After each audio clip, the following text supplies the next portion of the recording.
लेकिन राह चलती हुई किसी बेटी के साथ अगर किसी ने छेड़छाड़ करके उसकी सुरक्षा में सेंध लगाने का कार्य करे क्या, तो अगले चौराहे पर उस सोहदे का इंतजार यमराज कर रहा होगा। ये उत्तर प्रदेश है भैया, यहाँ अपराधी अपराध करने से डरता है, क्योंकि जब दूर किसी जंगल में गोली चलती है तो माँ कहती है बेटा सो जा।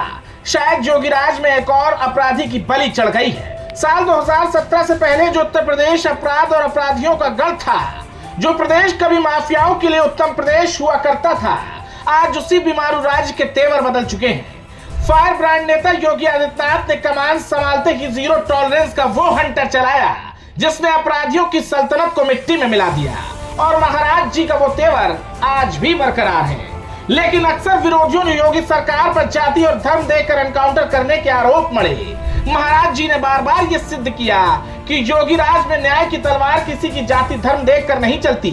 योगी का विधान स्पष्ट है, अगर दुष्कर्म किया है तो अंत निश्चित है, फिर चाहे तुम्हारी जाति कुछ भी हो या तुम किसी भी राजनीतिक दल का झंडा ओढ़कर उसके परचंबरदार बनते फिरते हो। इसकी ताजा मिसाल फतेहपुर के ससुर खदेरी नदी के पास बने उस जंगल में देखने को मिली जहां दरिंदगी की सारी हदें पार कर दी गई थी। एक युवती अपने मंगेतर के साथ वहां मौजूद थी, जिसे बबलू सिंह ने अपने साथियों के साथ दबोचा, मंगेतर को बंधक बनाया, उस मासूम के साथ सामूहिक दरिंदगी की गई। इस जघन्य पाप को अंजाम देने वाला कोई साधारण बदमाश नहीं, बल्कि 1 लाख का इनामी अपराधी बबलू सिंह था। सपा की अपराध वाली क्लास से निकलकर वक्त के साथ भगवा चोला ओढ़ने वाले इस अपराधी को लगा था कि उसकी नई राजनीतिक पहचान उसे उस जघन्य पाप से बचा लेगी जो उसने एक मासूम के साथ किया था। लेकिन महाराज जी के रडार पर कोई अपना या पराया नहीं होता। जैसे ही मासूम के यौन शोषण की खबर लखनऊ पहुंची, एडीजी प्रयागराज के आदेश ने पूरे तंत्र को हिला दिया।